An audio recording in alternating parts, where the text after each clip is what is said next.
ഇന്നത്തെ നമ്മുടെ ഈ ഒരു ചെറുപഴം കൊണ്ടുള്ള വിഭവം ഉണ്ടാക്കാനായിട്ട് ഞാനിവിടെ മീഡിയം സൈസിലുള്ള 6 ചെറുപഴം എടുത്തിട്ടുണ്ട്. ഇത് നമുക്കൊന്ന് അരച്ചെടുക്കാം. ഞാനിവിടെ മൈസൂർ പഴമാണ് കേട്ടോ എടുത്തിട്ടുള്ളത്.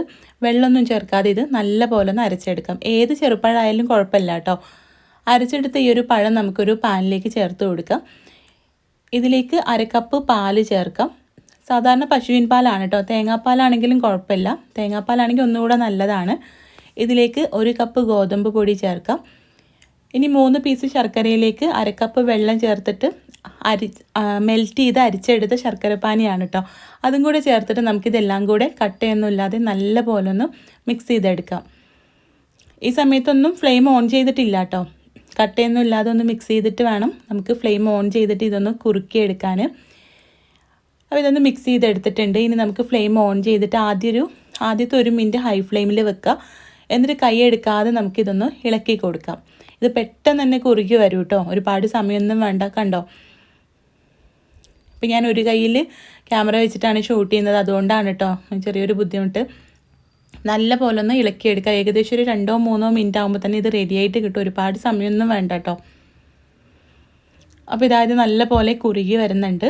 എല്ലാം കൂടെ ഒരുവിധം അതിൻ്റെ വെള്ളമൊക്കെ ഒന്ന് വറ്റി ഒന്ന് തിക്കായിട്ട് വരുന്ന സമയത്ത് ഇതിലേക്ക് നമുക്കൊരു 3 ടീസ്പൂൺ നെയ്യ് ചേർത്ത് കൊടുക്കാം. സാധാരണ പശുവിൻ നെയ്യ് കേട്ടോ.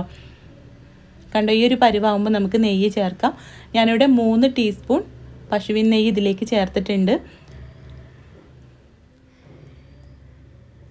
അപ്പോൾ നെയ്യ് ചേർത്തിട്ട് നല്ല പോലെ ഒന്ന് ഇളക്കിയെടുക്കുകയാണ് കേട്ടോ. നെയ്യ് ചേർത്ത് കുറച്ച് കഴിഞ്ഞാൽ തന്നെ ഇത് പാനിൽ നിന്നും വിട്ട് വരുന്ന ആ ഒരു പരുവത്തിൽ കിട്ടും. കണ്ടോ, അപ്പോൾ തന്നെ അടിയിലൊന്നും ഒട്ടിപ്പിടിക്കാതെ കിട്ടിയിട്ടുണ്ട്.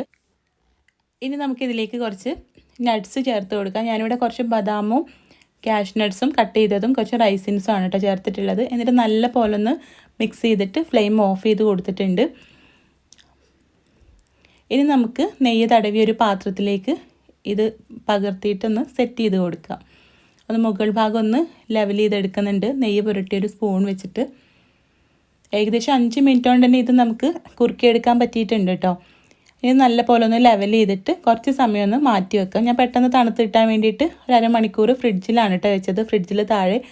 അപ്പം അതുകൊണ്ടാണ് ഈ നെയ്യ് ഇങ്ങനെ മുകളിൽ കട്ടായിട്ട് കാണുന്നത്. എന്നിട്ട് നമുക്കിത് കട്ട് ചെയ്തെടുക്കാം.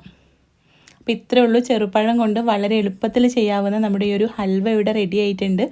നല്ല ടേസ്റ്റി ആയിട്ടുള്ളൊരു ഹൽവയാണ് കേട്ടോ. ഒരു തവണയെങ്കിലും ഒന്ന് ഉണ്ടാക്കി നോക്കണം. ഒരുപാട് പണിയൊന്നും എടുക്കണ്ട, ഒരുപാട് സമയം എടുത്തിട്ട് കുറുക്കി എടുക്കാനൊന്നും നിൽക്കണ്ട. വളരെ സിമ്പിളായിട്ട് ചെയ്യാവുന്ന ഒരു ഹൽവ കൂടെയാണ്. ട്രൈ ചെയ്ത് നോക്കിയിട്ട് ഫീഡ്ബാക്ക് പറയുക. കൂടുതൽ വീഡിയോസിനായിട്ടൊന്ന് സബ്സ്ക്രൈബ് ചെയ്ത് സപ്പോർട്ട് ചെയ്യുക. താങ്ക്